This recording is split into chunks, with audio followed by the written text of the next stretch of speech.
우리나라의 경제학계에는 주요 3대 학파가 있습니다. 서강학파, 조순학파, 그리고 학현학파입니다. 이 중 학현학파는 변영윤 교수의 아호인 학현을단 이름입니다. 글자 그대로 죽을 때까지 학문의 고개를 치열하게 넘는다는 뜻의 학현학파는 효율보다는 형평, 성장보다는 분배를 중요시하는 경제정책을 펼치고자 하는 학자들입니다. 변영윤 교수는 황해도 해주에서 태어나 경성경제전문학교에 진학해 공부하던 중 해방을 맞아 고향으로 돌아갔을 때 북한은 소련군정의 지원 아래 토지개혁이 진행 중이었습니다. 인민위원회의 설명회에 참석한 그는 최소 생계수단이 될 정도의 토지는 남겨야 한다는 발언을 했다가 반동분자로 낙인 찍혀 체포를 피해 월남하며 가족들과 생이별을 하게 되었습니다. 떠나는 아들을 보고 어머니는 잘 가라, 건강해라, 의젓하고 떳떳하라고 당부했습니다.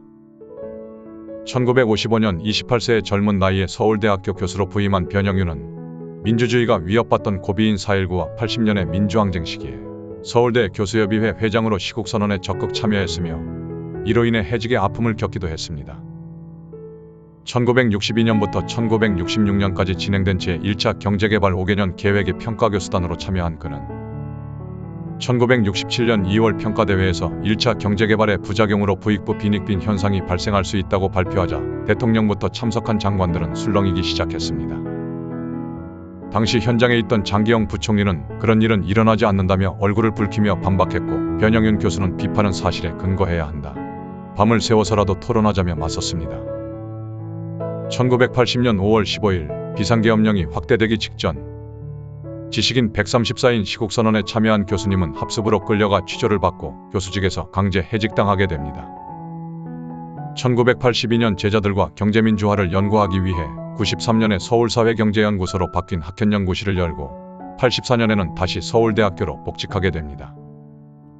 교수님은 1987년 독자와 시민이 주인이 되어 만든 한겨레 신문의 창간 발기인 1호이기도 하십니다. 1989년에는 부동산 투기를 막아야 나라가 산다는 구호를 걸고 경제정의실천연합의 공동대표가 되어 대한민국 시민운동의 기초를 다지셨습니다.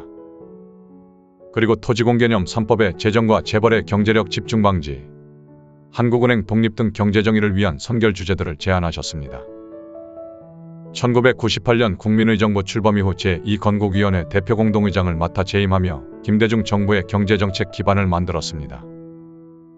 이후 변영윤 교수님이 중심이 된 학현학파의 학자들은 김대중 정부, 노무현 정부, 문재인 정부의 소득주도 성장 정책에 이르기까지 경제정책을 담당하는 요직을 맡았습니다. 하지만 소득주도 성장 정책으로 인한 눈에 띄는 뚜렷한 결과가 보이지 않자 학현학파의 경제정책에 문제가 있다는 반발도 적지 않은 것이 사실입니다. 소득주도 성장 정책은 내수 기반 강화와 저임금 문제 해결을 위한 시도였지만 단임 정부의 정책으로 해결하기에는 구조적인 문제가 있기에 장기적인 구조 개선을 위한 노력이 필요한 정책입니다. 그리고 기본소득 역시 기존 복지 시스템의 한계를 보완하고 노동시장의 디지털 전환에 대응하기 위해 필요한 정책이기에 정당과 학파를 초월해 사회적인 합의를 만들어가야 할 소중한 정책입니다. 부자들의 유람길이라며 경부고속도로에 반대하고 외세종속을 두려워해 포철도 FTA도 반대하는 구덕이 무서워 장 못 담그겠다는 학현학회에 대해 시대에 뒤떨어진 주장을 한다는 의견도 많습니다. 하지만 이런 주장들도 누군가는 해야 할 주장입니다. 그리고 그 주장의 이유들이 당시의 시대적인 상황에서 왜 필요했었는지에 대한 물음도 되새겨봐야 합니다. 변영윤 교수의 학현학파가 추구하는 방향성이 성장 위주로 달려온 한국 사회의 구조적인 문제 해결과 사회적 약자 보호를 위한 정책적 실험을 시도해왔다는 점에 주목해야 하며 이런 실험들이 단기적인 결과를 내지 못했더라도 토론과 반성을 통해 더 나은 정책을 만들어가야 할 것입니다. 변영윤 교수님은 항상 제자들에게 이렇게 당부하셨습니다. 경제학은 인간 중심의 학문이라는 것을 잊어서는 안 된다. 시장이냐 정부냐의 이분법이 아니라 어떤 방법이 인간의 행복을 위해 더 필요한가를 고민해야 한다. 교수님은 2022년 12월 25일 향년 95세로 별세하셨습니다. 교수님의 손보다는 손으로 가리킨 방향을 보며 구성원의 행복이 중요한 가치가 되는 사회가 만들어지기를 기원합니다. 우리 사회를 더 살기 좋은 곳으로 만들기 위해 노력한 한 사람의 이야기가 계속될 수 있도록 구독을 부탁드립니다. 댓글은 편집자에게 큰 힘이 됩니다.